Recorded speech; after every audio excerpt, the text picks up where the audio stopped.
오늘 현충일을 맞이하여 기념하는 날인데, 특별히 나라를 위하여 희생과 헌신을 하신 믿음과 기념에 대해서 같이 생각을 해보겠습니다. 믿음은 기념을 잘하면 믿음이 잘 성장하고 자라납니다. 이 기념은 이제 성경에서 여러 단어로 해석이 되었는데, 예를 들면 예수님께서 제자들을 책망하실 때 이런 표현을 하신 적이 있습니다. 너희가 아직도 깨닫지 못하느냐? 떡 5개로 5,000명을 먹이고 주운 것이 몇 바구니며. 여기서 이제 너희가 아직도 깨닫지 못하느냐? 오병이어 사건에 나타난 예수님이 누구인가? 그래서 인간은 아니죠. 이런 큰 이적을 행하시니. 그래서 아직도 깨닫지 못하느냐에 깨닫는다는 단어가 성경에서는 때로 이해라는 단어로 이해한다, 또 기억한다, 때로는 기념한다, 그럴 때 같이 쓰여지는 단어입니다. 우리가 뭘 기념한다는 것은 이제 기념식의 의미가 중요하겠죠. 기념식은 사건 자체를 정확하게 우리가 기술을 해서 그것을 그 사건에서 수고하신, 희생하신 그런 분들을 우리가 감사하듯이, 그 영적으로도 마찬가지죠. 하나님을 감사하고 또 믿음의 사람 선진들을 감사하고, 또 하나는 기념한다는 것은 희생의 의미를 깊이 숙고하고 되새긴다는 의미를 갖고 있습니다. 또 세 번째는 기념식을 통하여 미래를 향한 결단을 하죠. 우리가 이제 과거의 역사를 되돌아보면서 앞으로 이렇게 나아가겠습니다. 뭐 가정도 그렇고 우리 개인도 그렇죠. 5번째는 이 기념식을 통해, 기념을 통해 소중한 가치, 뭐 공정이든 평화든 정의든 희생이든 그 가치를 다음 세대에 전달하는데 그 기념식의 의미가 있는 거죠. 또 하나는 그런 기념식을 통하여 요즘은 학생들은 6.25, 3.1절, 8.15 기념 그 노래를 잘 못하는 것 같아요. 하질 않아서 그런데 저희 때만 해도 워낙 많이 하니까 잘 알지만, 그래서 그런 기념식을 통하여 우리 공동체 의식을 세워갑니다. 중요한 거죠. 그러니까 국가로서는 그 기념식이 그만큼 또 중요하고, 이 기념식이라는 것, 기념이라는 것은 이제 그런 여러 가지 의미를 갖고 있는 걸 생각하겠습니다. 기념이라는 것은 그 기념을 하면서 미래를 향하여 꿈을 갖는 것도 그 속에 포함되고, 비전을 갖고 또 이제 내가 이렇게 도전하겠다는 결연한 결단력, 그런 것도 기념을 통해서 갖게 되는 것이고, 그런 과거를 기념하면서 기념의 의미는 미래를 확신하는 것이죠. 하나님이 여기까지 도우셨으니 앞으로는 더 도우시지 아니하시랴. 영적으로는 그렇게 하는 것처럼, 또 국가적으로도 우리가 이런 위기도 이겨냈으니 우리 어떤 위기도 우리 민족은 잘 이겨낼 수 있다. 기념은 너무 중요한 겁니다. 성경에서도 이런 기념 제단을 쌓고 기념 돌탑을 쌓은 이야기들이 많이 나옵니다. 야곱의 경우에도 그가 베델 광야에서 그 외로운 밤에 하나님을 만난 것을 기념하여 돌탑을 쌓고, 라반과 헤어지면서 삼촌과 절대 우리 전쟁하지 말자라는 약속의 기념탑을 쌓고, 분이엘에서 하나님의 천사와 씨름한 후 그 아침에 또 기념 돌탑을 세우며 이제 하나님의 함께 하심을 확신하는, 아브라함도 가나안 땅에 들어와서 제단을 쌓고, 그것은 기념탑을 세우는 거나 마찬가지죠. 하나님이 여기까지 인도하셨다. 앞으로도 마찬가지겠죠. 성경의 여호수아 4장에 요단강을 건넌 후에 돌탑을 쌓아 후손들에게 증거하라. 우리가 믿음으로 나아갔더니 요단강이 갈라졌다. 사무엘의 에베네셀, 여기까지 하나님이 이 정말 말할 수 없는 어려움의 나라를 인도하시고 구원하셨다. 성경이 가장 중요하게 여기는 믿음의 모습 중에 하나가 기념하는 것입니다. 왜냐하면 그 안에 감사가 있고 찬양이 있고 확신이 있고 꿈이 있고 비전이 있고, 예수님께서도 성만찬을 통하여 떡과 잔을 통하여 나를 영영히 기념하라고 하셨거든요. 그 기념은 기억의 의미도 있고 깨달음의 의미도 있고 아까 생각한 것처럼 이해하는 의미도 있고. 그래서 인생은 일반적인 삶이나 영적인 삶이나 모두 기념할 줄 알고 기억할 줄 아는 것, 그것이 너무 중요한 것이죠. 애완견은 아무리 똑똑해도 그 기념은 못하지 않습니까? 왜 이제 기념이 중요한가 하면, 히브리서 쓸 때 초대 성도들의 배경은 매우 어려웠습니다. 그래서 그들은 믿음을 떠나기가 쉽게 됐죠. 그들이라고 우리와 다르겠습니까? 초대교회도 핍박이 올 때, 그때 핍박은 300년 내내 온 것은 아니고, 특별히 그 황제가 네로처럼 못된 황제가 나왔을 때 이제 극심했다가, 또 어떤 황제들이 있을 땐 또 한동안 거의 그런 게 또 약화됐다가, 이제 그 로마 300년 핍박은 그런 게 이제 흘렀죠. 어쨌든 그 당시 히브리서의 성도들에게는 어려움이 있었는데, 이들에게 절대 필요한 것은 믿음이죠. 이겨내야 되니까. 믿음이라는 것은 세상적으로도 사업을 하는 분이든 스포츠 선수든 모델이 있듯이 이들이 믿음을 갖고 이겨내기 위해서 히브리서 11장을 기록한 것입니다. 어떤 역사적인 사실만 나열한 것이 11장의 의미가 아니라, 이렇게 믿음의 사람들, 선진들이 애쓰고 힘쓰며 믿음을 지켰다. 이들을 기념을 열심히 하면서 우리도 믿음의 길을 가자. 히브리서 11장을 우리가 늘 기억하고, 그 믿음의 사람들이 어려운 가운데 어떻게 믿음으로 이겨냈는지, 그래서 늘 그들의 믿음을 기념하면서 기념할 때 우리 믿음이 더 생기거든요. 결단이 생기고, 하나님이 함께 하신다, 능히 하실 수 있다라는 확신을 갖고. 그래서 히브리서 11장은 12장에도 믿음의 주여 우리를 온전케 하시는 예수를 바라보자.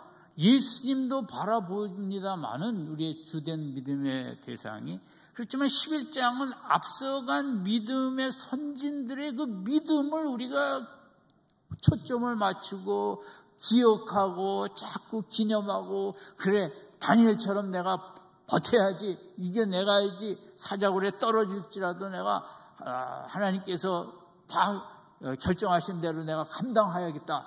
풀무불에 들어갈지라도 그 다니엘 친구들이 그리 아니하실지라도 하나님을 붙잡은 것처럼 나도 그 길을 가야지 하는 이제 초대교회 성도들에게 이 히브리서 11장은 지금 이런 어려운 때에 이 믿음의 모델들에 우리가 기억하고 기념하고 초점을 맞추고 본받으려고 해야만이 이 어려운 믿음의 현실을 이겨낼 수 있다. 그런 이제 의미가 이 히브리서 11장의 의미거든요. 마가복음 이제 9장 24절에 보면 그 벙어리 귀신, 간질 귀신 들린 아버지가 아들을 데리고 제자들한테 왔는데, 제자들이 못 고쳐서 난감한 가운데 변호산상에서 내려오신 예수님에게 고쳐달라고 부탁을 하죠. 그래서 대화하는 가운데 이 아버지가 할 수 있거든요. 무슨 말이냐, 믿는 자에게 능치 못할 일이 없으시다는 예수님의 말씀을 듣고 나를 불쌍히 여기사 믿음 없는 것을 도우소서, 그런 표현이 있습니다. 제가 좋아하는 표현입니다. 믿음 없는 것을 도우소서. 꼭 제 얘기거든요. 그 아버지도 믿음이 있기 때문에 예수님 앞에 나왔어요. 그렇지만 그 믿음이 아직 온전하지는 못하기 때문에 정말 예수님을 굳게 붙잡는 믿음이 필요한 걸 본인이 직시하고, 정말 나에게는 더 믿음이 필요하다. 믿음 없는 걸 도와주소서, 믿음을 더해 주소서. 그런 그 마음이 우리들의 마음이죠. 우리들이 믿음이 있기 때문에 오늘 이 아침 이전에 나왔습니다. 그럼에도 우리 마음 한 곳에 주님, 제가 믿음이 너무 약하고 작은 거 아십니다. 나의 믿음 없는 것을 도와주셔서, 또 그런 믿음으로 나왔거든요. 그러니까 믿음이 있으면서도 우리는 믿음이 부족한 것을 하나님께 도와달라고 해야만 기도해야 될 그런 존재들이죠. 인간이라는 모습이. 그래서 이 아침에도 우리와 믿음으로 나왔지만 또 우리에게 필요한 건 더 믿음이거든요. 믿음으로 이겨내야겠고, 감당해야겠고, 뚫고 나가야겠고, 포기하지 않아야겠고, 꿈과 비전을 갖고 앞으로 돌진해야 되겠고, 이 아침에 우리가 믿음으로 나왔지만 또 믿음이 부족한 면도 있기 때문에 하나님 앞에 주여 나의 믿음 없는 것을 도우소서. 아멘. 그렇게 나아갈 때, 간구할 때 믿음을 우리에게 더해 주실 줄 믿습니다. 살면서 물론 돈도 있어야 되고 뭣도 있어야 되고 뭣도 있어야 되지만 믿음이 없으면 참 시시한 삶을 살 수밖에 없습니다.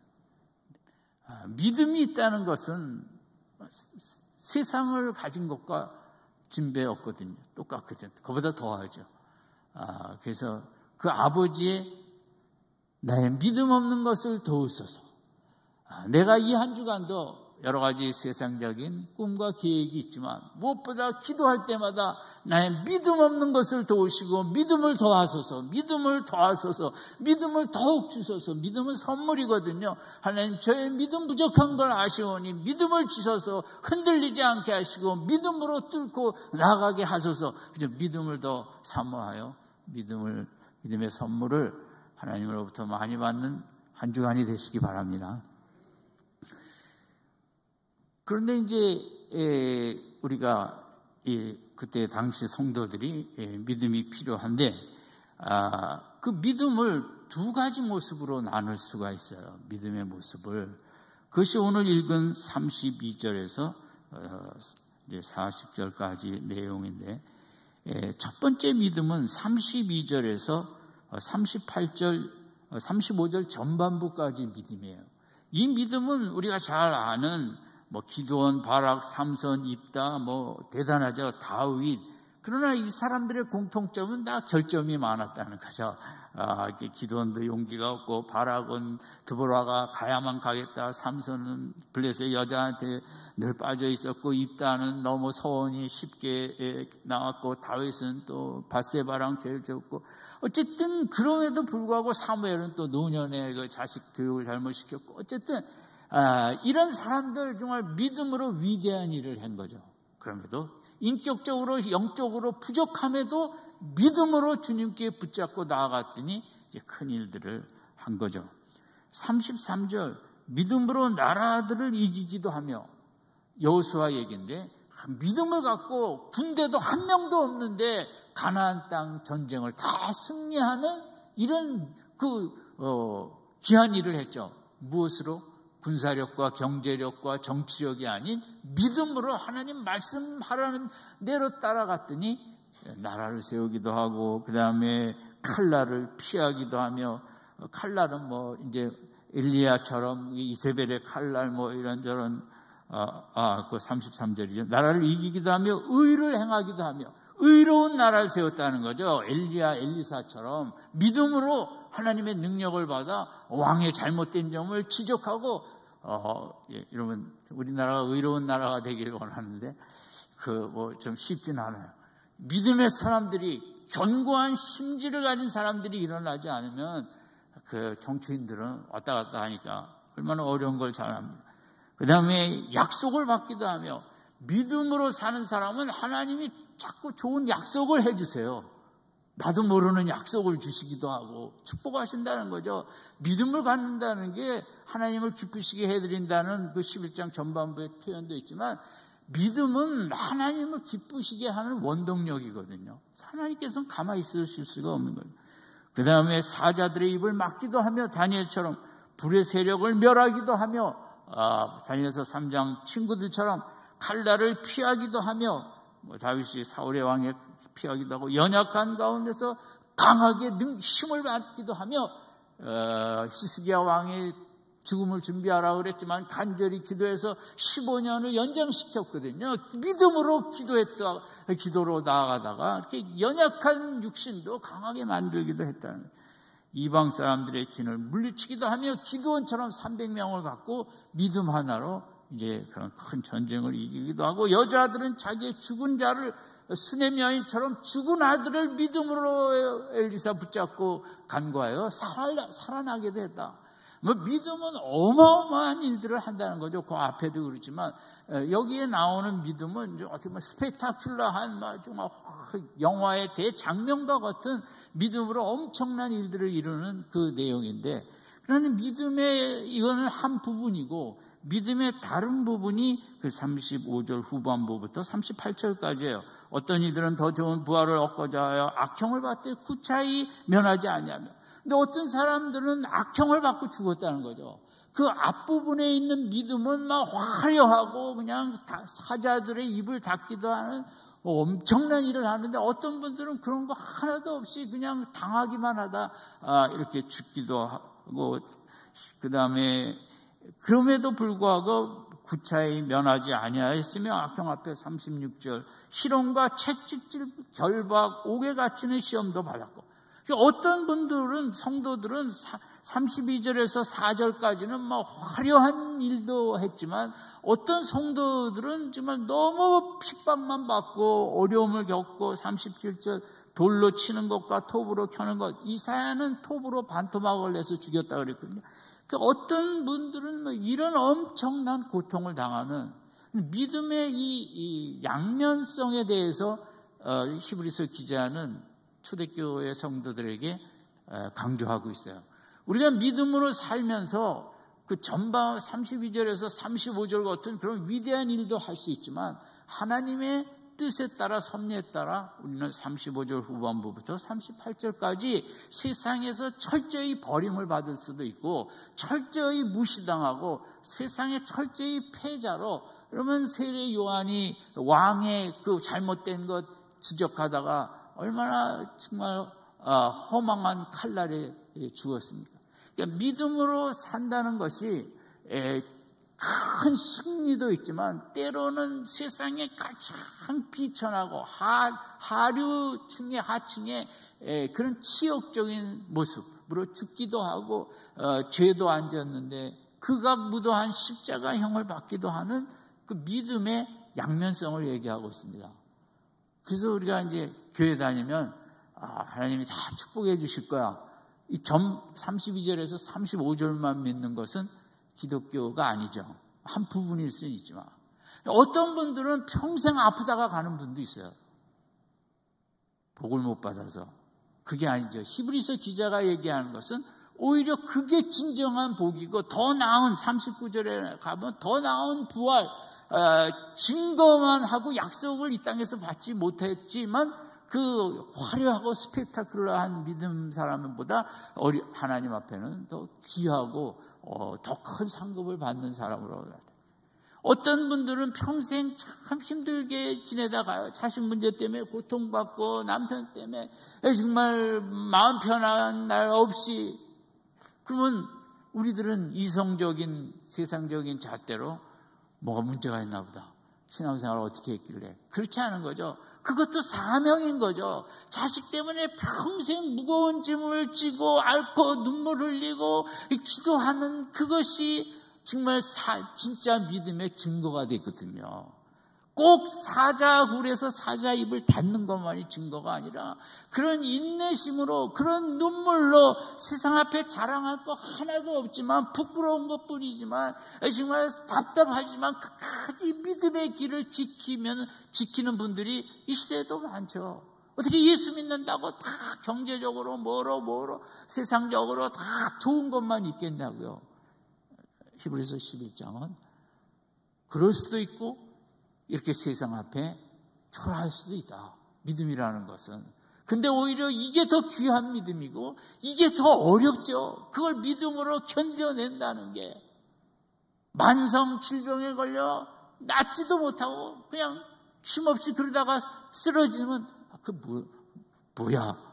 그게 아니라는 거죠. 그런 기간 동안 하나님을 간절히 붙잡고 사모하고 정말 세상은 모르지만 그 속에 하나님과 깊이 교제하며 하나님의 벗이 되며 하나님을 찬양하며 진짜 믿음은 오히려 이 후반부 36절, 7절, 8절의 사람들이 진짜 하나님 앞에 영광된 믿음일 수 있다는 거죠. 우리가 절대 교회에서 세상 잣대로 믿음이 있는 거는 다 잘 되는 것이다. 여기에 우리가 편승하면 안 됩니다. 아멘. 잘 되는 것만이 믿음이 좋아서다. 그러면 잘 되면 교만해져 갖고 더 나빠져요. 적당히 잘 되는 게 좋고, 우리가 나 자신이 그런 정말 남한테 자랑할 거 요만큼도 없이 힘든 길을 걸어갈지라도 그것이 후반부에 들어가는 거거든요. 하나님은 그런 모습을 통해 위대한 믿음의 영광을 나타내는 거죠. 그래서 히브리서 기자는 우리가 어떤 믿음을 기억하고 기념해야 되는가? 32절에서 35절만 해갖고는 안 되죠. 그러면 자칫 시험 드니까. 조금만 안 되면 월남전에서요, 미군 포로들이 잡혀갖고 잘 안 놔주니까 포로 생활하다 죽은 미군이 많은데 누가 죽었는가? 주로 이번 크리스마스 때는 꼭 석방될 거야. 이번 부활절 때는 이렇게 너무 이제 기대만 하고 잘 될 거야, 잘 될 거야, 잘 될 거야 하는데 1년 지나서 아무 이게 없으니까 죽은 병사들이 꽤 있다는 거죠. 믿음 생활도 잘 될 거야, 잘 될 거야. 너무 거기에 집착하면 안 되는 거죠. 하나님의 깊으신 뜻을 우리가 모르는 거죠. 저는 오히려 다 잘못될 거야 이렇게 생각하고 잘 되면 하나님 고맙습니다. 오히려 제 믿음은 이렇게 모델링할 믿음은 아니고 어쨌든 이러면 우리 믿음은 이 후반부 35절, 6절, 7절, 8절이 있는 거에 대해서 명확히 인정하고 두 가지에 대해서 우리가 어느 길을 가든지 담담히 가는 게 이제 중요하겠죠. 초대교회 성도들이 이 믿음의 선진들의 이 믿음을 얼마나 기념할 줄 아느냐. 그것을 기억하고 그걸 더 생각하고 그래 나는 그저 내가 아프니까 히스기야 왕처럼 생명을 누리기만 해야지 여기에 매달리지 않냐고. 내가 비록 빨리 갈지라도 한 날 한 날 정말 기쁨으로 사는 복을 먼저 누려야겠다라는 이런 믿음의 바른 이제 모델링이 균등하게 균형 있게 이제 갖춰서 나아가기를 원하는 거예요. 히브리서 11장에.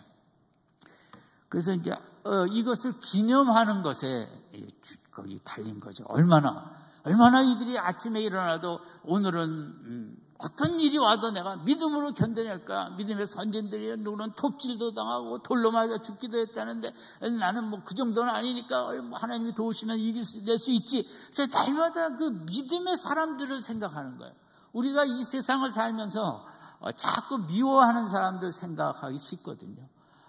그렇지 않고 우리 믿음의 사람들은 어떻게 해서든지 믿음의 사람들, 교회 안에서도 믿음으로 애쓰는 사람들을 자꾸 생각을 해야 돼요. 그 집사님은, 그 장로님은, 그 권사님은 힘들 텐데 어떻게 이겨내고 있지? 나도 그런 믿음 가져야 될 텐데. 우리가 머릿속에 쓸데없는 사람들 생각하지 말고 어떻게 해서든지 믿음으로 살려고 몸부림치고 믿음으로 힘든 가운데서도 이겨내는 그런 우리 성도들을 더 많이 생각하시기 바랍니다. 그게 우리의 믿음 생활이거든요. 이렇게 기념한다는 게 거기에 이제 중요성이 있는 거죠. 우리나라의 기념관이 일제시대 독립운동 6.25에서 125개의 기념관이 있답니다. 되게 많죠. 그러나 기념은 잘 안 하면서 기념관만 만든다는 얘기를 내가 다른 나라도 비슷할 거라고 생각합니다.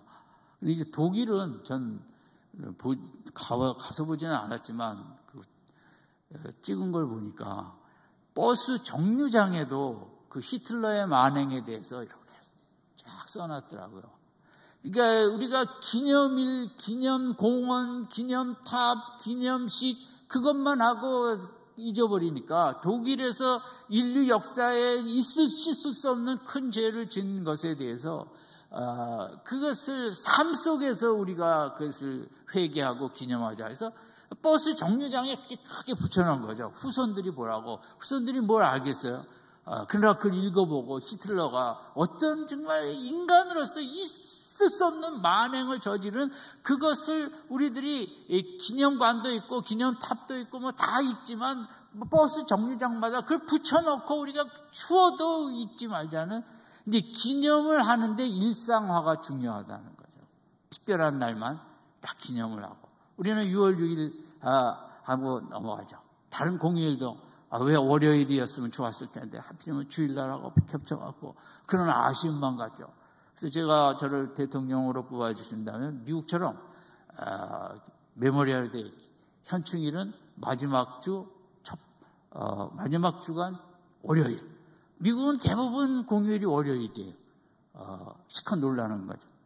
시컨 기념하라는 뜻이겠지만 뭐 저를 찍어줄 의향이 없으니까 그건 틀렸고 어쨌든 이 기념 그것만 하는 것이 아니라 저는 그 독일처럼 우리가 나라를 위해서 또 기독교를 위해서 희생하고 헌신하신 분들에 대하여 특정한 날만 기억하고 기념하는 것이 아니라 이게 삶 속에서 날마다의 삶 속에서 그래서 우리가 말씀으로 들어가는 것이겠지만 그것이 우리에게 필요한 거죠. 제가 얼마 전에 이제 그 어떤 분이 불행일기를 썼는데 글 쓰면서 써갖고 가끔 읽어보니까 너무 더 불행하게 느껴지더라는 거 아니에요? 불행일기를 기념한 거예요. 불행한 것들을. 그래서 그걸 바꿔갖고 행복일기 노트를 만들어서 행복한 것만 이렇게 썼다가 꺼내서 자꾸 읽어보니까 자기가 행복하게 느껴지더라는 거죠. 기념이라는 건 중요합니다. 여러분의 하루를 한번 냉정하게 살펴보십시오. 뭘 기념하고 있나? 그러면 그 남자들의 경우 이런 이제 교육학자들의 글에서 나왔는데 대한민국 예전 아빠들은 더 그렇고 아들을 강하게 키워야 된다고 상당히 그냥 조금만 잘못해도 혼내고 그냥 좋은 칭찬 안 해주고 조금만 결점이 있으면 그거 갖고 뭐라 그러고 그렇게 자라난 한국의 젊은 세대가 너무 많다는 거죠. 그래서 이런 세대들은 뭘 늘 기념하냐면 아빠한테 혼나고 매 맞고 욕 맞은 걸 기념하다 보니까 주눅이 들고 세상에 나가서 활기 있게 활동하는 게 약하다는 거죠. 참 사람이 무서운 거죠. 아버지들은 내 아들이 어디를 가든 정말 살아남을 수 있는 강인한 아들로 키우겠다고 강하게 조그만 잘못도 용납하지 않고 벌 주고 막 그래야 강해진다고 막 스파르타식으로 했는데 진작 아들들은 약해졌다는 거죠. 늘 자기의 그 부족한 것이 무의식까지 들어가갖고 자기에 대한 존중감이 없어졌다는 거죠. 거긴 저도 그런 얘기를 들었어요. 우리 큰애가 자기는 아빠 엄마한테 칭찬을 받은 적이 없대요. 이거 진짜인지 가짜인지 모르겠는데 본인은 그렇게 느꼈다니까 얼마나 심각했으면 그런 얘기를 했겠어요. 아마 저도 큰애니까 이걸 그냥 강하게 키워야 된다는 생각에 많이 욱박질렀던 모양입니다. 어쨌든 이 기념이라는 게 여러분 참 무슨 기념식만 기념이 아니라 늘 뭘 기억하느냐가 그렇게 중요한 거죠. 한 인생에 있어서 아버지가 나한테 했던 혹독한 것이 자꾸 기억되면 주눅이 들고 인생이 약해지듯이 아니 그냥 그 부모의 넘치는 사랑을 많이 받아 그 사랑이 기억되면 세상에 나가서도 당당하게 누가 뭐라 그래도 개의치 않고 비난을 많이 받으면 남의 비난 앞에서도 약해지는 거거든요. 칭찬, 사랑을 많이 받으면 비난해도 아무렇지도 않고 그냥 담담하게 나아갈 수 있는 거거든요.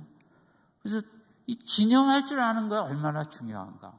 이것이 꼭 기념식을 떠나 하루를 살면서 우리가 히브리서 11장의 믿음의 사람들을 많이 기억하고 또 우리나라를 위하여 애쓰고 피 흘린 선진들을 기억하고 앞서간 세대들을 기억하고, 여러분 지금 20대, 30대, 40대, 50대 다 어려움 속에 있지만 그래도 대한민국 역사의 가장 어려운 세대를 어떤 분들은 일제시대 때 태어난 1900년도 초에 태어나신 분들로 생각하는 분들도 있어요. 학자들 중에 태어나 보니 나라는 빼앗겼고 좀 있다가 보니 젊은 나이에 공산당이 들어와 나라는 반토막이 나고 처참한 6.25 전쟁이 났고 500만 명의 사상자가 난 거죠. 6.25 때. 여러분 유럽 전체 세계 2차 대전 때 쏟아부은 폭탄보다 6.25 전쟁 때 한반도에 쏟아부은 폭탄이 훨씬 많았다는 거거든요. 얼마나 참혹하고 수많은 고아와 집을 잃고 이산 가족과 사상자만 500만 명이었던지 그게 얼마나 이 끔찍한 전쟁이었습니다. 그냥 지금의 그 일제시대 때 태어난 세대들이 그걸 겪고 피난 다니고 폐허 가운데 다시 먹여 살려야 되고 산업화 시대를 맞아요. 몸이 부서져라 일하고 그러나 또 군사 독재가 이어지고, 그래서 우리나라 역사 속에 가장 험한 세대를 산 세대 중에 하나가 지금 이제 20세기 초반에 태어난 대한민국 우리 부모 세대라고도 할 수 있죠. 물론 지금 20대는 더 힘들고 30대도 더 힘들겠지만 어쨌든 우리가 이런 인생을 살아가면서 이제 믿음으로 나아가야겠고 기념을 해야겠고, 특별히 오늘 현충일 우리가 기념할 것 중에 나라를 위해서 목숨 바친 분들도 기억하고, 또 어떤 분들은 그런 얘기도 했어요. 6.25 때 이 지게 부대가 있었는데 고지를 탈환하면 미군들이 연합군이 고지에 포탄이니 무기니 그걸 갖고 올라가야 되는데 그게 우리나라 사람들 시골 사람들 그 지게꾼들을 그렇게 많이 모아왔고 미군들이 힘드니까, 그래서 사실 6.25 때 전쟁 군사 못지않게 목숨 걸고 지게 지고 올라가다가 폭탄 맞아 죽은 분도 그렇게 많다는 거죠. 그들은 군인도 아니고 그냥 돈 많이 준다니까 생존을 위해서 그 폭탄들 고지 위로, 6.25 전쟁은 주로 고지 쟁탈전이 많지 않았습니까? 그러니까 무기가 올라가야 되는데 그거 옮긴 분, 지게를 지신 분들이 그렇게 많다는 거예요. 어쨌든 그런 분들 때문에 오늘 이 남쪽이나마 우리가 자유로운 민주주의 사회가 있어요. 우리가 또한 기독교적으로 볼 때 어떤 분의 통계에는 6.25 때 장로교 목사님 300여 명, 감리교 7, 80여 명 순교하신 분들, 그건 이제 일부분이라고 그랬어요. 납북되신 분들은 이제 교회에 지키다가 피난 안 가고 수백 명이 되고, 그것은 아주 일부분의 통계이고, 일제시대를 비롯하여 6.25 공산당 들어와서 수많은 사람이 목회자, 장로, 성도들 순교당한 분들은 로마 시대의 순교자들 숫자보다 많다는 거죠. 왜냐하면 로마 시대는 아까 말씀드린 대로 어떤 혹독한 황제가 한번 핍박하면 또 4, 50년 평화시대로 가기도 하고 그랬어요. 그래서 우리나라 대한민국 기독교가 흘린 순교의 피는 어마어마한 거죠. 우리나라가 물론 정주영 씨든 박정희 대통령이든 다 애써서 경제화로 이렇게 됐지만 영적으로 볼 때는 그런 순교의 피가 많이 뿌려진 이 나라를 하나님께서 축복하신 것도 우리가 잊으면 안 되겠죠. 저는 전에도 말씀드렸지만 제가 자란 교회 목사님은 신의지에서 목회하다가 내려와서 서울에서 목회를 하셨는데, 고향교회를 버리고 떠나온 그 죄책감에 다시 6.25가 났을 때 피난을 갈 수가 없었죠. 서울에 있는 교회를 지키다가 끌려간 거죠, 북쪽으로. 근데 그런 목사님들이 상당히 많은 거죠. 그리고 우리가 아까 32절에서 35절까지 뭐 영락교회를 세운 한경직 목사님, 뭐 세문안교회 무슨 교회 그런 목사가 되어 그렇게 위대한 일들을 하신 분도 있지만, 어떤 분들은 뭐 그런 거 하나 없이 그냥 핍박당하다가 목숨 빼앗긴 35절에서 6절, 7절 이런 분들은 뭐냐? 어떻게 하나님 앞에서는 더 귀한 믿음으로 볼 수 있고, 우리가 어떤 길로 하나님을 나의 길에 인도하실지는 알지 못하죠. 그러나 믿음으로 갖고 어느 길로 가든 믿음의 모델들도 자기들이 선택한 것이 아니고 믿음으로 가다 보면 하나님이 길을 정하신다. 그 믿음을 가지고 우리 앞에 생에 이런 길을 가든 저런 길을 하나님이 인도하시든 개의치 아니하고 그저 믿음으로 가다 보면 내 인생에 꽃이 안 피면 자식의 인생에 꽃이 필 것이요, 야곱의 자식 요셉이 꽃이 피듯이 내 인생에 꽃이 안 피면 손주들의 생에 큰 꽃이 피게 하실 것이다. 나는 그저 내가 할 일은 믿음의 길을 갈 것이다. 화려한 믿음의 길을 가든 남들 앞에 자랑할 것 하나도 없는 믿음의 길을 가든 개의치 마시고, 믿음의 사람들을 11장을 기억하고, 또 우리나라의 초대교회 1900년도 초에 그렇게 애쓰신 믿음의 선진들을 기억하며 우리 6월달 더 믿음으로 걸어가야겠다. 더 믿음의 사람들을 생각해야겠다. 믿음의 사람들을 귀히 여겨야겠다. 교회 안에서도 어려운 분들, 그분들 그게 다른 의미가 아니라 그게 사명이기 때문에 그런 걸 통해서 믿음의 영광을, 하나님의 영광을 증거하는, 여러분 세상에 보이는 대로 절대 나를 보지도 말고 남을 보지도 말고 그저 우리는 믿음으로 걸어나가. 하나님이 계획하신 대로 이리 가라면 이리 가고 저리 가라면 저리 가고, 믿음으로 말미암아 대한민국 속에 후손들 앞에 믿음의 영광을 증거하다 가시는 우리 귀한 성도님들 되시기를 주님의 이름으로 축원드립니다.